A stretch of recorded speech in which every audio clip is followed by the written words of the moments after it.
asaho unyumva unkurikiye bihinduke muri wowe, bihinduke Imana ihindura icyerekezo. Ndabikunda cyane Yesu yigeze gusanga bigishwa ku nkombe z'amazi baroba, ngo barangije ni Simoni na Petero bari bamucitse gatoya, wa mugani w'amatarima agezweho, batawanyutse bacomotse gatoya bajya kuroba. Bari barebye Yesu babona nta kintu kifatika, babona imigati yacogoye. Abantu bakurikiye Yesu bashaka imigati ishize baragenda. Yesu ntago aduhoza ku migati gusa, hari igihe ajya areka kugira ngo yumve ko twamukurikiye koko dufite intego. Inzozi za Yosefu zari kuba zipfuye kandi n'umumaro yari kumarira uwo muryango wari kububurijwemo. Irangije iravuga iti kuba urimo kurira ntacyo bintwaye. Imana iramureba iramubwira iti rira, iramureka ararira, arirabura acana igishyito kuko bari bamweretse ikanzu y'umwana we koko kandi ari we wayidodesheje.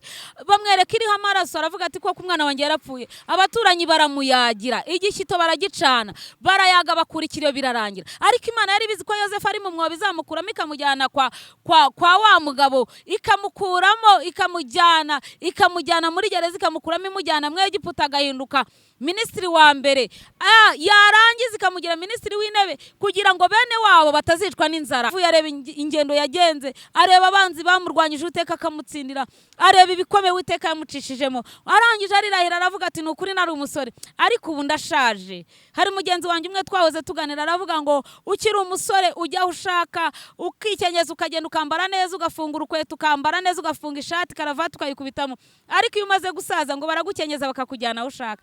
Dawidi nawe yaravuze ati nari umusore, nyiri umusore ndasana, nyiri umusore nica Goliyati, nyiri umusore ndambagiza uko mbyumva, nyiri umusore ndwana ngatsinda, nyiri umusore nubaka amazu, nyiri umusore ndambagira ibihugu byose, nyiri umusore mfite ibitekerezo, nyiri umusore nagiye mbona gukora kw'Imana. Ariko naho ngereye nshaje ubu ngubu, Imana ishimwe, ntabwo nigeze mbona umukiranutsi arekwa. Ari bidukomereye, ibyari bitubujije amahoro, igatuma tubigiraho ububasha uyu munsi tugategeka. Abatari abo kubaho turiho uyu munsi abatari kubyara twarabyaye, Imana yaduhaye kubyara, Satani atabishaka. Uyu munsi abatari kubaka ingo turubatse.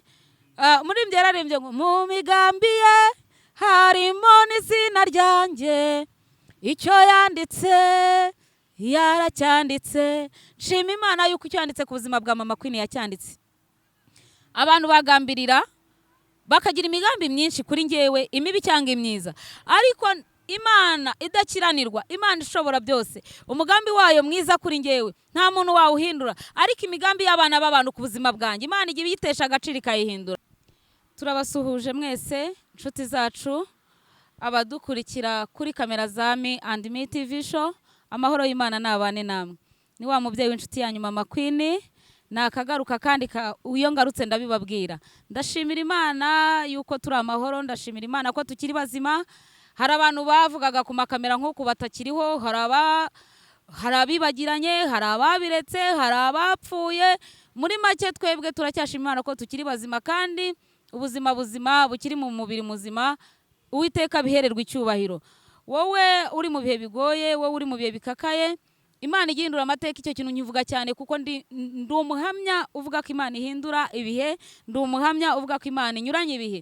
Njya mbabwira ngo uko izuba ritakwihagararaho ngo ryange kurenga ribisikira ukwezi kwa nijoro, uko umucyo utakwanga gushita ngo haze umwijima, niko n'ubuzima bubi butakwanga gushira ngo haze ubwiza, niko n'ubuzima bwiza bujya bugira igihe bukarangira. Igihe cyose rero uhagazemo ndakubwira ngo Uwiteka bigufashemo kandi aguhire. Amahoro y'Imana abe muri mwe, ahorane n'imitima yacu. Iwacu muri Eglise turavuga ngo amahoro y'Imana abe muri mwe, natwe tuti haleluya, abandi bati amen. Imana rero ibane namwe. Ni kuri Mama Queen uri kumwe namwe kuri Me&Me. Uyu munsi nejejwe n'Imana mu mutima wanjye wo kuganira namwe mbabwira ngo aya masaha hari abari hanze y'u Rwanda ku migabane itandukanye, bukeye hari abo bwije, hari abo ari ku manywa, ariko ndashaka kubabwira ngo uyu munsi ijambo mbazanira riravuga ngo Uwiteka abahe ububasha bwo gutsinda ibyari bibafite ububasha. Hari ibintu byinshi byagiye bitugiraho ububasha mu bihe byinshi bitandukanye. Hari ibintu byagiye bidutsikamira, hari ibintu byagiye bitubuza amahoro, hari ibintu byagiye bitubuza amahwemo. Wasinzira ntusinzire, wagenda ntugende, wakwicara ukumva bikuri iruhande, kumva amajwi akongorera. ariko ndagutangariza inkuru y'ihumure kubwira ngo uyu munsi itariki ya none ukibyumva, waba wowe nkurikiye aka kanya, haba wowe uzanyumva undi munsi, uzaryizereremo ubwira Imana iguhereze ububasha bwo kwigaranzura ibyari bigutwaje igitugu, byari bigufite ububasha. Imana y'amahoro ibaho umugisha. Reka nsome ijambo riri mu gitabo cya Esiteri, igice cyawo ni 9, kivuga ukuntu abayuda bishe abanzi babo. Ni amateka agenezeza umutima wanjye yuko hari igihe umuntu ashobora kurara arira ariko bwacya impundu zikavuga, ko hari igihe igiti gishobora gutemwa ariko bwacya ugasanga cyongeye cyashibutse ngo iyo cyumvishe amazi. Imana nihabwa icyubahiro iragahora ku ngoma, n'umukozi w'umuhanga. Bantu nshuti zanjye dukundana, bantu nshuti zanjye tubana, ndashaka kubabwira ngo dufite Imana ihindura ibihe, dufite Imana igisetsa abadaseka, dufite Imana igibasha kuhetamura abahetamye, ngo niyo yemesha abahetamye. Nasomye ijambo muri Zaburi 9:3 umurongo wa 4 hambwira ngo amajwi y'amazi menshi n'umuraba ukomeye w'inyanja, Uwiteka uri hejuru ya byose abirusha imbaraga. Ndakubwira ngo umuriza nkubwira ngo hejuru y'ibikubujije amahoro, hejuru y'ibikubujije amahwemo, hejuru y'ibiguhangayikishije, Uwiteka uri hejuru abirusha imbaraga. Njye ubivuga hari amajoro nararaga nkumva nta mbaraga z'Uwiteka zihari. Hari igihe nabayemo numva mfite umuhangayiko mwinshi, hari igihe nabayemo numva kubaho kwanjye birutwa nuko mpfuye, ariko hejuru y'ibyo byose byambuzaga amahoro, Uwiteka yaje kugaragaza ko afite imbaraga zibirenze. Komera kandi ushikame.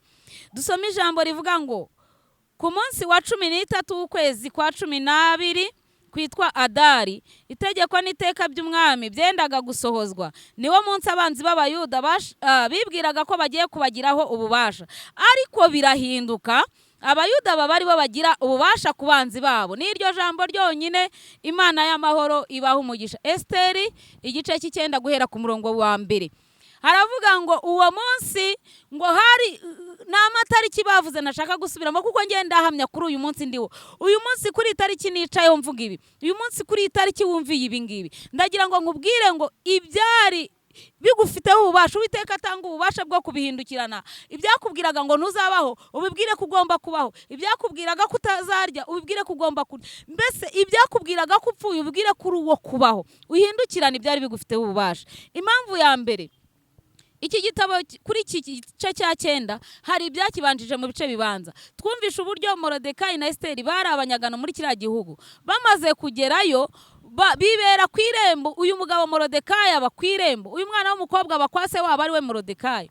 Igihe kiza kugera ntabwo Esiteri bigeze bamenya ko ngo ari umuyuda, ariko igihe kigeze agira atya aratorwa aba umwamikazi. Igihe umwamikazi Vashiti amaze kwigomeka yigize igihangange, yumva ko yagezeyo, yumva ko nta ikintu kitahinduka, bamutumyeho mu nkera aravuga ati naragafashe nge nzitabira igihe nshakiye.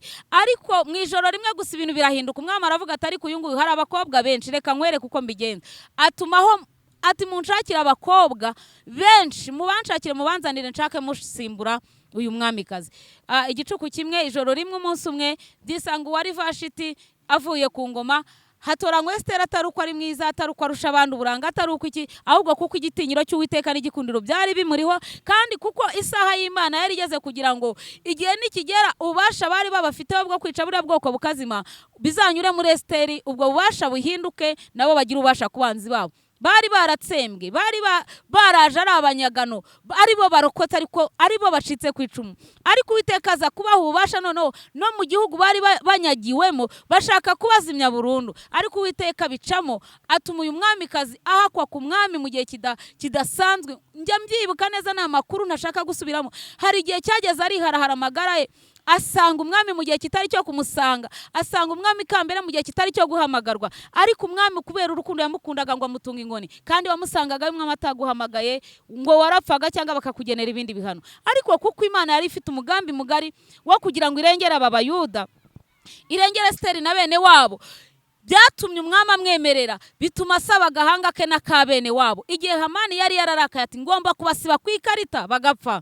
Uyu munsi rero itariki y'uno munsi wowe unyumva, mu bikugoye, mu majwi agusumiriye, mu bikubujije amahoro, mu kurara utaryamye, mu kutarya, mu kutambara, mu bukene, mu madeni, mu kubura akazi, mu byamunara bigutugirije, mu byangombwa ushaka utabona, bya bindi bibujije umutima wawe amahoro, ubibwire ngo Uwiteka uri hejuru abirusha imbaraga. Nuko rero umunsi umwe rimwe kera kabaye kuri uko kwezi ngo nibwo bibwiraga ko abanzi babo bibwiraga ko bari busohoze ngo ibyo bagambiriye, ngo nibwo itegeko ry'umwami ryendaga kubahirizwa, ngo ariko birahinduka. Ndagira ngo nkubwire ngo uyu munsi bihinduke, aya masaha unyumva unkurikiye bihinduke, muri wowe bihinduke, Imana ihindura icyerekezo. Ndabikunda cyane Yesu yigeze gusanga bigishwa ku nkombe z'amazi baroba, ngo barangije ni Simoni na Petero bari bamucitse gatoya, wa mugani w'amatarima agezweho, batawanyutse bacomotse gatoya bajya kuroba. Bari barebye Yesu babona nta kintu kifatika, babona imigati yacogoye. Abantu bakurikiye Yesu bashaka imigati ishize baragenda. Yesu ntago aduhoza ku migati gusa, hari igihe ajya areka kugira ngo yumve ko twamukurikiye koko dufite intego. Barebye babona ntibikunda, kandi yarababwiye ati mukiri mu isi muzakubirwa inshuro 100 ndetse n'ubugingo mbabahe. Ariko babona mu nshuro 100 birimo kwanga, basubira ku nkombe kuroba. Basubiyeyo bakesha ijoro ryose ngo bagatera inshundura. Ntago ari uko amafi yari yashize mu nyanja, nshuti zanjye, yari arimo. Ntabwo ari uko bari kubura icyo bafata, ariko umugambi w'Imana ku muntu ni mugari. Icyo yari yabahamagariye cyari gihari, bo bashaka kwisubirira kwishakira amafi yabo. Ariko Yesu aza kubimenya ngo aramanuka basanga yarabareba. Barangije bagira n'ubwo ngo ariko arababwira ati bana banjye mwe mbese mwabonye icyo kurya? Baramusubiza ati oya, twakesheje ijoro ryose turoba ariko nta fi nimwe twigeze dufata. Imana ishimwe. Yesu arabareba amenya ko bakeneye icyo kurya koko, ariko kandi abona ko bagize kwizera guke bakamivura iruhande. Ariko arabababarira kugira ngo bamenye neza ko afite imbaraga. Arababwira ati nimuhindure izo ncundura zanyu muvana aho ngaho, mwongere munage. Ngo banaze bafata ifi nyinshi, bahindura icyerekezo bafata ifi nyinshi, bararoba zirabananira. Wambaza ngo izo fi zari zivuye hehe? Zari ziri mu nyanja, ariko kuko Yesu atari yategetse ntago yamanukanye nabo ku kiyaga. Hari uburyo abantu bajya kuroba bijyanye. Uwiteka ajya ajyana nawe mu by'ukora bya buri munsi. Nigarukiraga uburyo bijya bihinduka iyo Yesu yategetse. Yesu yahinduye icyerekezo cy'aba bagabo bararoba. Yesu yahinduye icyerekezo kuri Esiteri, ahindura ibintu, arabihindura. Ngo Hamani yarashinze urumambo, arangije azamambo Morodekayi, yarangiza n'abandi bose akabica. Ariko uwo munsi ngo itegeko ry'umwami rirahinduka, barigaranzura ibyari gupfa bihinduka ubuzima, ahubwo abo bagira ububasha. Uyu munsi hari ikintu kigufiteho ububasha wumva kitarangira. Uyu munsi hari amajwi menshi agushumirije akubwira yuko bidashoboka. Uyu munsi hari ikigutsikamiye umutima wumva ko kidashobora guhinduka. Ndagira ngo ngutangarize nkubwire ngo birashoboka mu izina rya Yesu. Birashoboka. Iyi Imana yacu niyishyira ikuzimu kandi igakurayo. Iyi Imana yacu nirambura amaboko ntihagire uyihina. Wowe ubabaye mu burwayi bwinshi, mu ntambara nyinshi, mu bwihebe n'ubwigunge ufite, mu biguciye intege, njyewe mukunda kunkurikira mvuga ibintu by'umuryango, mu bigutesheje agaciro. Hari igihe umuntu akudegarada akakubwira ko ntacyo uzashobora, ukubaka urugo bakubwira ko rutazamara kabiri, ukashaka bakubwira ko utazabyara, ukabyara bakubwira ko utazaheka, ugaheka bakubwira ko utazakuza. Ariko ayo majwi yose n'imirabisumira, haleluya, ayo majwi yose asuma inyuma yawe. Ibi byose imiraba yose irimo iguhinda, wowe upfa kubuza aho wubatse ku rutare gusa. Ndakubwiza ukuri Uwiteka uri hejuru ya byose abirusha imbaraga. Nshuti yanjye mukundwa, hari inzu yo ku rutare n'inzu yo ku musenyi, ibyo turabizi, twabisomye cyangwa se tujya tubisoma mu gitabo cya Yohana igice cyaho cya 7, mu butumwa bwiza bwa Yohana igice cyaho cya 7 bavuga inzu yo ku musenyi n'inzu yo ku rutare.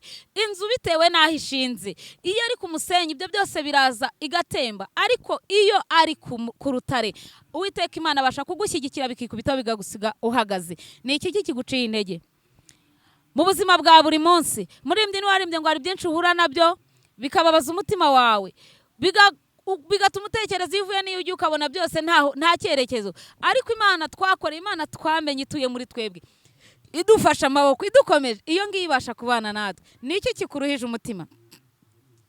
Ibyo unyuramo biruhije nshuti ni iby'igihe gitoya, ntibikakutume uteshuka inzira ngo wibagirwe Imana yawe. Iracyariho kandi irakomeje. Nigeze ndirimba ndavuga ngo ushobora kurarurira, nshobora kurarandira bugacya nkirirwa nseka, kuko akanwa kavugije induru kajya kavuza impundu. Yego, ushobora kurarurira uyu munsi, ariko bwacya mu gitondo impundu zikavuga. Ni iki kikurijije se? Hari ibintu ugira ngo bitagira iherezo. Natangiye ngusabira Imana cyangwa ngusengera, natangiye nkubwira ngo humura, uyu munsi dufite Imana iri hejuru y'ibintu byose, dufite Imana ifite imbaraga. dufite Imana ifite ubutware, dufite Imana ibasha kuduha ububasha bwo kwigaranzura ibyari bidutwaje igitugu, ibyari bidukomereye, ibyari bitubujije amahoro, igatuma tubigiraho ububasha uyu munsi tugategeka. Abatari abo kubaho turiho uyu munsi, abatari kubyara twarabyaye, Imana yaduhaye kubyara, Satani atabishaka. Uyu munsi abatari kubaka ingo turubatse. Muri mbye yararimbye ngo mu migambi ye harimo n'izina ryanjye, icyo yanditse yaracyanditse. Nshima Imana yuko icyo yanditse ku buzima bwa mama Queen yacyanditse. Abantu bagambirira bakagira imigambi myinshi kuri njyewe, imibi cyangwa imyiza, ariko Imana idakiranirwa, Imana ishobora byose, umugambi wayo mwiza kuri njyewe nta muntu wawuhindura. Ariko imigambi y'abana b'abantu ku buzima bwanjye Imana igiye yitesha agaciro ikayihindura. Ni kangahe Satani yagiye agambirira ngo twe kubaho, ni kangahe yagiye agambirira ngo twe kwiga, ni kangahe yagambiriye ngo twe kugira ubuzima buzima, ariko data akavuga ngo baho. Nibutse icyanditswe kivuga ngo nuko nkunyuzeho nsanga wigaragura mu ivata ryawe. Nta muntu wakugiriye impuhwe, nta wagusize utumuri, nta wakwambitse iranje, nta wakwambitse pampa, nta waguhaye amata, nta wigeze. Ariko data anyuzeho arangije aravuga ngo baho. Shaka kukubwira ngo wowe uyu munsi baho mu izina rya Yesu, kuko data ari ubivuze. Baho kandi ukomere, kubera ko isezerano yasezeranye nawe. Ibisiza n'imisozi nkunda kubivuga nkaririmba nkavuga ngo ibisiza n'imisozi bitaratangira kuremwa, Imana yari gufite mu bitekerezo byayo. Ndashimira Imana yari mfite mu bitekerezo, ndashimira Imana yari mfite isi itararemwa, ndashimira Imana yankize muri plani yayo ababyeyi banjye batarabaho. Uyu munsi njya mvuga ngo iyo nza kubaho kuri plani ya mama na papa ntagomba nkiriho, papa ntawe uhari. Mama uyu munsi ntabwo azi ko nicaye imbere y'iyi kamera, ntabwo muri plani yampangiye azi ko nzaba mvuga ibi, ntabwo yari azi ko nzaba mbyaye inshuro mbyaye, ntabwo yari azi ko nzaba nubatse urugo, ntabwo. Ariko data we yari abizi, arabiplaninga, aravuga ati we runaka nawe runaka nimuze muhure mu mbyarire uyu mwana w'umukobwa, nzamugira ukomeye, nzamugira mama w'abahungu n'abakobwa, nzamugira umugore w'umugabo, nzamwubakira, nzamugira ishingiro, nzamwubakaho, nzamuvugisha, nzamukoresha, nzakorana nawe ubutwari, azambera umpamiriza avuge gukomera kwanjye. Ibyo ni umugambi w'Imana ku buzima bwacu. Nyamara hari benshi bavutse, ababa babamurikira za Nyabingi, hari benshi bavutse bavuka bisanga ahantu hadakwiye. Twese nawe uhitamo aho tuzavukira, ariko ndaguhumuriza nkubwira ngo nitaye ku mateka yakuranze, nitaye kuri karande ziwanyu, nitaye aho wavukiye, dufite Imana ishobora byose, ihindura amateka. Dufite Imana. Hari umwana wigeze anganiza arambwira ati Imana iyiza kubwira Yosefu ikamubwira yuko umwana yiza kubwira Yakobo ikamubwira ko umwana we Joseph akiriho, ikamubwira ko ahari ari munsi mu rwobo, yari kugenda akamukurayo agashima Imana yuko imuhaye umwana ari muzima. Ariko inzozi za Yosefu zari kuba zipfuye, kandi n'umumaro yari kumarira uwo muryango wari kububurijwemo. Irangije iravuga iti kuba urimo kurira ntacyo bintwaye. Imana iramureba iramubwira iti rira, iramureka ararira, arirabura acana igishyito, kuko bari bamweretse ikanzu y'umwana we koko kandi ari we wayidodesheje, bamwereka iriho amaraso, aravuga ati koko umwana wanjye yarapfuye. Abaturanyi baramuyagira, igishyito baragicana, barayaga, bakurikira birarangira. Ariko Imana yari bizi ko Yosefu ari mu mwobo izamukuramo ikamujyana kwa wa mugabo, ikamukuramo ikamujyana muri gereza, ikamukuramo imujyana mu Egiputa, agahinduka minisitiri wa mbere, yarangiza ikamugira minisitiri w'intebe, kugira ngo bene wabo batazicwa n'inzara. Imana y'amahoro nishimwe, umugambi wayo ni mugari, aho igereje ikora turayishimye, kandi umugambi wayo kuri twebwe ishimwe yuko idukoresha ibyo yagennye kudukoraho no kudukoresha, ibikora idagendeye ku marangamutima ya muntu. Iyiza gukura Yosefu mu rwobo ikamusubiza Yakobo, umugambi ari kuburangiye, ariko yaramuretse ararira, arirabura. Ariko finally biza kugera ku musozo, Yosefu ahindutse ishingiro, ahindutse umumaro mu muryango wabo, ahindutse umuntu ukomeye, abagirira umumaro mu gihe kidasanzwe, arengera ubwoko bw'iwabo. Nyamara inzira yanyuze n'iz'ibizigo. Nshaka kukubwira ngo uyu munsi ubuzima uhagazemo komera, ubuzima uhagazemo buguteye ubwoba humura. Dufite Imana yumva gusenga, dufite Imana itabara abayo. Muri mbyararemye ngo ifeza n'izahabu n'imyambaro n'ibyo kurya n'umugisha w'abariho. Utariho ntabwo waba ufite uwo mugisha, ariko kuko turiho mu izina rya Yesu, kuko tugihumeka akakuka kagisohoka, uracyafite amahirwe yose. Imyambaro, ifeza, izahabu n'imigisha ya twebwe abariho. Data kiguhaye ubuzima byose bizaza. Umuntu uryamye mu irimbi wapfuye, uyu munsi ishuka bamushyinguyemo ntiyakirimo. Uko yaryamye bamuryamishije niko kimeze. Wowe uracyashobora kwideplasa, uracyashobora gutekereza, uracyashobora kwiga imishinga. Yego nta bushobozi bufite bwo kuyishyiramo ngo iraninge, ariko data ukiguha ibyo bitekerezo afite no kugushyigikira. Data ugitumye uhumeka afite kukugaburira. Data ugitumye uhumeka afite gutuma ubyara. Data ugitumye uhumeka afite ubushobozi bwose bwo gutuma ibyo ubona bidashoboka bishoboka. Nshuti zanjye bagore, nshuti zanjye bagabo, nshuti zanjye rubyiruko, Imana y'amahoro ibaha umugisha. Ndarangiza nkwifuriza kugira ngo Uwiteka aguhe ububasha bwo gutsinda ibyagutsindaga. Uwiteka atanga ubushobozi bwo kugira ububasha ku byari bidufiteho ububasha.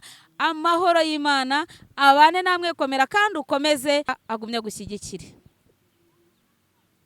Imana y'amahoro iguha umugisha, ni wowe nanjye, ni njyewe nawe, bo kugira ngo tugire imbaraga, twikomeze. Ujye wisura mu mutima wawe, ujye wisura urebe, wiganirize, ufate umwanya wiganirize, ufate umwanya wiha icyemezo, wiha intego, kandi ntuzacike intege, ntuzahindura icyerekezo kubw'impamvu z'urugendo, ntuzahindura icyerekezo kubera ko uhuye n'ibikugusha, ahubwo ujye uhindura ibyemezo. Uvuga uti ubwaha byanze, reka nyura aha ngaha, ubwaha byanze, reka ndwane n'uru rugamba.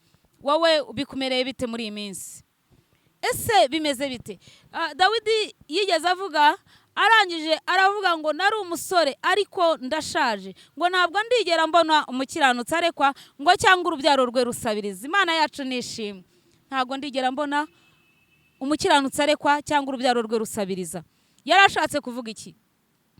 Yarashatse kuvuga ngo yibutse iminsi ya kera, yibuka imirimo y'intoki z'Imana, yibuka ibitangaza Uwiteka yakoze, yibuka aho yari ari mu ishyamba adafite ibyiringiro by'ubuzima, yibuka aho yari aragiye intama za se, yibuka kwa se Yesayi, yibuka amateka y'iwabo, yibuka ko mu biza atari arimo, yibuka ko mu bagaburirwaga neza atari arimo, yibuka ko mu bafeterwaga iminsi mikuru y'amavuko atari arimo, yibuka ko yabaga mu ishyamba aragiye arwana n'iduba, arwana n'intare. Nyamara Uwiteka yari yaramushyize kuri training kugira ngo azavemo umurwanyi ukomeye ab'umwami. Hariya niho hamuhejeje imbaraga zo gutsinda Goliyati. Goliyati wawe ni uyu munsi. Ese imbaraga ufite zirakwemerera kumurwanya, zirakwemerera kumutsinda?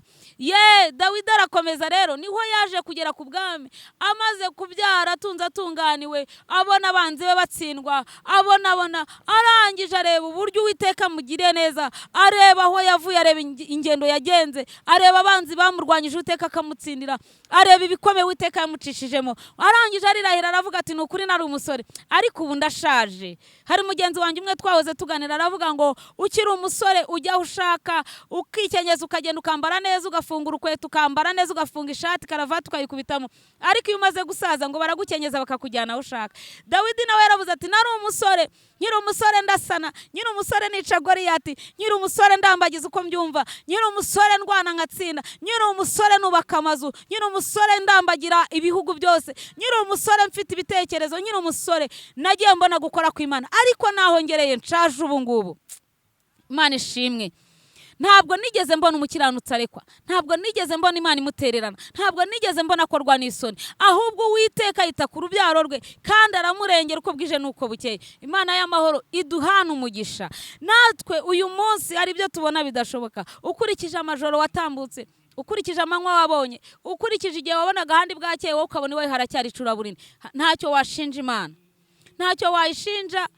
Hari umuririmbyi ujya uririmba ngo iyo abandi basubizwa bibaza niba we warasenze, kandi wabona abandi bari mu gihe cyabo ukagira ngo wowe ntiwibukwa. Ariko Uwiteka Imana akora ibintu mu gihe cye kandi akora uko yabipanze kandi agakora ibintu byiza. Ibintu by'Imana biba byiza, ibikora mu gihe cyayo, ntabwo yibeshya namba, ntabwo yakwibeshye. Uri mu mugambi w'Imana kuko iminsi yacu itaravaho n'umwe Uwiteka yaragufite mu bitekerezo, arangije agushyira mu bikorwa. Uravuka, ubu mwana arakurinda, bo mungana barapfuye, uhereye mu buhinja kugeza uyu munsi aho uhagaze, uriho, uri urubyiruko, uri umugore urubatse, uri umugore urabyaye, uri umugabo ufite urugo, ufite akazi cyangwa se ntunagafite. Ubuzima bwose uhagaze mumenye ko Imana y'amahoro irabizi neza, ntabwo itinda, ahubwo ibintu byayo bihora ku gihe cyayo. Ntabwo wayizana imbere, ntiwayijyana n'inyuma yagennye gukora. ndakubwira ngo humura kandi ukomere. Komera ukomeze urugendo, ugumye ukomeze amaboko. Ndabizi neza yuko ijoro rijya ricya rigatanga umucyo. Imana igihindura ibihe, igakura umuntu hasi ikamushyira hejuru, ariko kandi nigeze mbona n'abava hejuru bagasubira hasi. Kubaha Imana nibwo bwenge, icyo nicyo kimwe, kandi kuva mu byaha niko kujijuka. Njyewe nawe nitwe dufite umwanzuro wo kubaha Imana, hanyuma twamara kubaha Imana tukava mu byaha tugakora ibyo gukiranuka, ubundi bindi ni inyongera. Uwiteka Imana uyu munsi abaho ubushobozi bwo kugira ububasha ku byari bibafiteho ububasha. Ibarengera uyu munsi, itegeko rihinduke mu izina rya Yesu. Itegeko rihinduke ku buzima bwawe, niba ubyara urere, niba kandi utabyara ubyare, niba utubatse Uwiteka kubakire, niba ubona urwo wubatse rurimo rusenya Uwiteka usubizemo ibihindizo. Umwami Imana akore mu nguni zose zibikubangamiye, uyu munsi aguha ububasha bwo kunesha ibikunesha mu izina rya Yesu. Ni Mama Queen, reka dusoze dusenga. Kandi mbere yuko nsenga ndagira ngo mbibutse ngo iyi ni channel yitwa Me and Me TV show. Muyikurikire, muduhe ibitekerezo, muduhe inyunganizi, mukore subscribe, mukande share, mukore comment, ibintu byose. Uwiteka Imana ari kumwe natwe, nkuko yabwiye Gideyoni ngo Uwiteka ari kumwe nawe wa munyembaraga we, genda ntutinye, nawe haguruka, wikwicwa n'agahinda, wikumvira ayo majwi kwihebesha, wikumvira amajwi kujyana mu buryo butari bwiza. Shikama kuri Imana yawe uyizere, kuko ububashira bufite kandi ibihorera byose iri hejuru yabyo. Mana yacu, Mana igira neza, Imana ifite ubutware n'ubushobozi, urakarama, uragahora ku ngoma, urera kandi urakiranuka, ineza yawe isumba ibintu byose.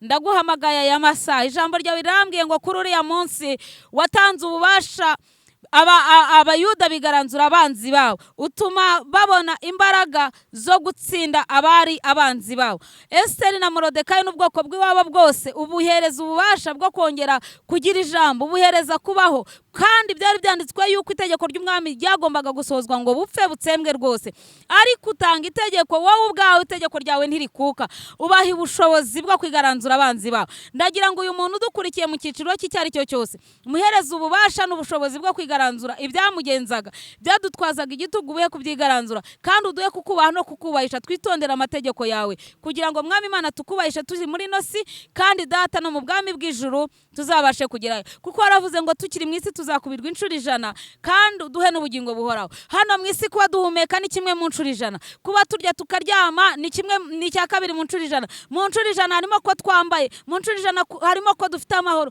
mu nshuro 100 harimo ko turiho, mu nshuro 100 harimo ko abana biga, mu nshuro 100 harimo ko ducuruza tukabona ibyo kurya, mu nshuro 100 harimo ko abantu bafite amazi abandi batayafite, mu nshuro 100 harimo ibintu byinshi, ko tugihumeka abandi barapfuye, harimo ibintu byinshi. Urakoze, urakarama, ndakubashye. Icyo ngusabye no kuguma kukwizera no kukunamba, kuko nabonye ari wowe inshuti idahana. Icyubahiro n'ikibi cyawe, genderera abantu bawe, uvugane nabo mu mitima yabo, kandi ndabizi ubushobozi n'ububasha n'ibyawe. Gumye ukora umurimo wagutse muri twebwe, kandi udushyigikire, kuko uri Imana ushyigikiye arashyigikirika, uteje intambwe yigira imbere. Ngaho dufata amaboko, kuko twe turi abanyantege nke, udushingisha intambwe Mana, ushingisha ibirenge byacu bikomere, kuko ushobora byose. Utanga umugisha, ineza yawe iganze ku buzima bwacu, byacu n'abacu turabishinganishije, igihugu cyacu, abayobozi bacu, Rwanda muri rusange, hanze yarwo, isi muri rusange irushaho kubona ineza yawe. Urakoze, uragahora ku ngoma, ishimwe n'icyubahiro n'ibyawe ubu n'iteka ryose, mu izina rya Yesu Kristo umwami wacu, amen.